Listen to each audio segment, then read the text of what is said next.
This is our deep dive into page 6 of the 2025 Oklahoma residential purchase contract.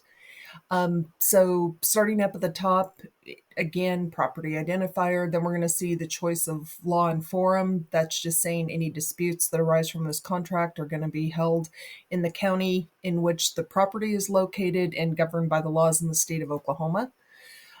This is a time is of the essence contract, which means the dates matter. And if you're got questions about that, ask me about my deadline class. I've got a whole hour on all of the dates and deadlines in the contract that we can go over at another time.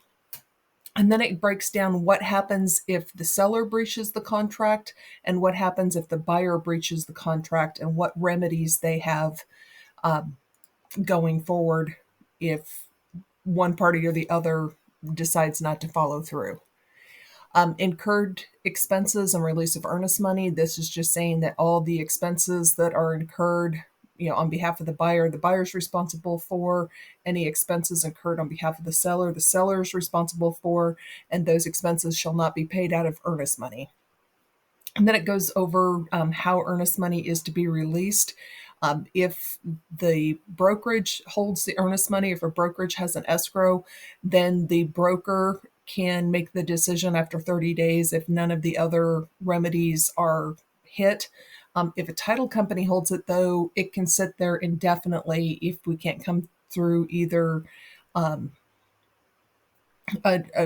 agreed upon a disbursement in writing where everybody signs the release and it's good to go, or mediation or interpleader, and not all title companies are willing to file the interpleader. So just be aware of that and stay on top of your earnest money so you can get it back to whichever party is deserving. So delivery of acceptance of offer or counter offer, that's just saying that as the listing agent, once we've received it, it's the same as the client receiving it.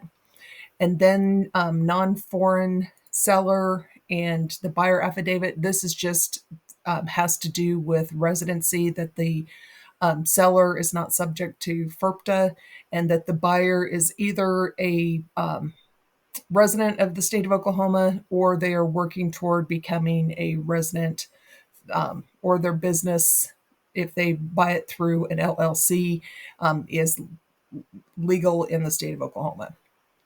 The termination of offer, this is something that we see left blank a lot, and it's really important that we fill in a termination date. If you submit an offer that doesn't have a termination date, the seller can accept it in 2 months.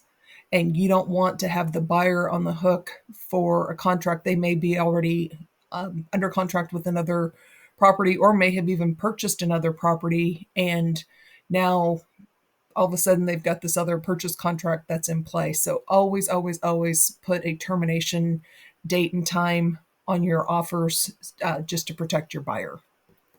If for some reason the buyer does want to leave it open-ended, sometimes investors will.